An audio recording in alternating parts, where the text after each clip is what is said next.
Annyeonghaseyo. Ay, Ayan. welcome to Hoi An. Wala na tayo sa Wala Korea. naman.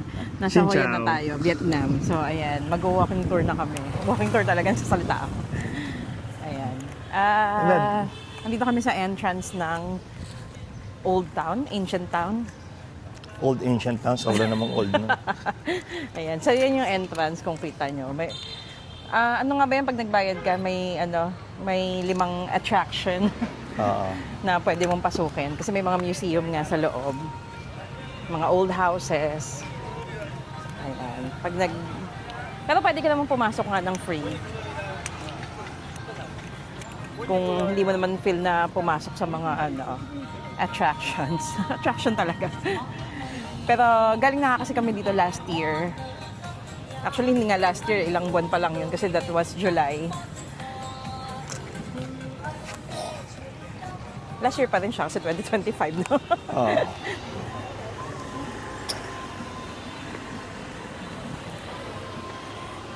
So, ang klima dito is same lang sa atin.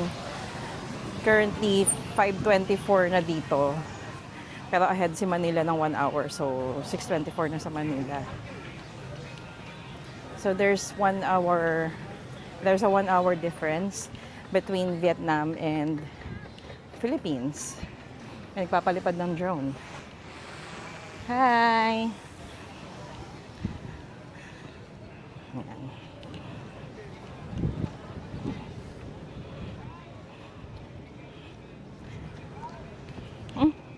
May biglang tumatakbo na.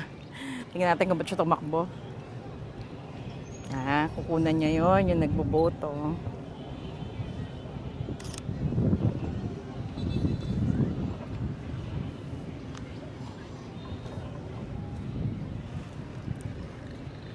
So bago kami umalis ng Manila, bumili si Gano ng bagong lens.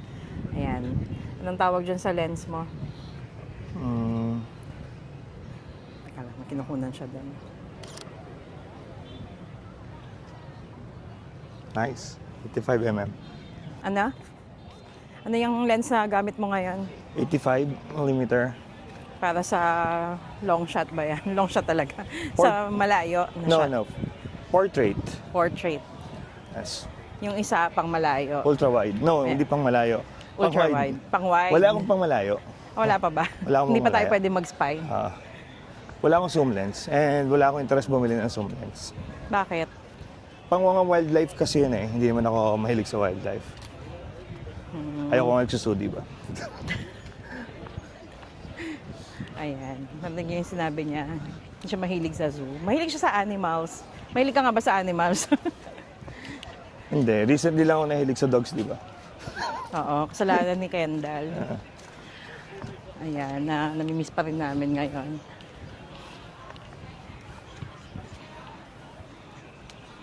Ayan. Wala na silang mag-boat pero wala pang pasahero. Pasahero talaga. Ano, gusto mo ba kayo mag-boat o tomorrow na lang? Tomorrow na lang. Ayun na brad, tingnan mo, yung mga nagbabike ko. Rent tayo bukas. Oo.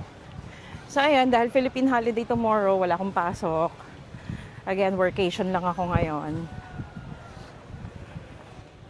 Ayan, workation lang ako ngayon unlike ng mga previous naming travel. So, kailangan i-manage namin ang aming time. Pero yun nga, buti na lang, holiday tomorrow sa PH Friday. So,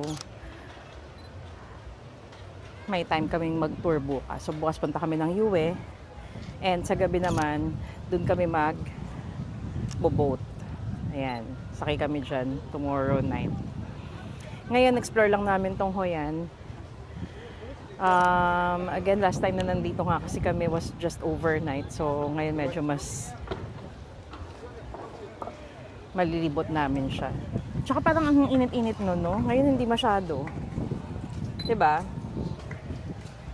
Oo. Springtime. Spring. Springtime. Wala pong hindi po 4 seasons ang Vietnam. Pareho lang natin siya ng weather. Pero, ewan ko, July yun, pero sobrang init eh. Baka mas matindi ang init pag July dito. Or hindi rin, kasi March ngayon, pero sa atin, sa Philippines, malamig-lamig pa rin. Lumalamig pa nga ng matindi. na nakakaraan, lalo na taga Antipolo kami. So, malamig talaga. Pero feeling ko, sandali na lang yan. Ito yung mga bar dito. So, mamaya, kagaya last night, o madaling araw, sigurado ano yan, marami nang pumaparty. Ano to? Ayan, mga crafts. Gawa sa bamboo.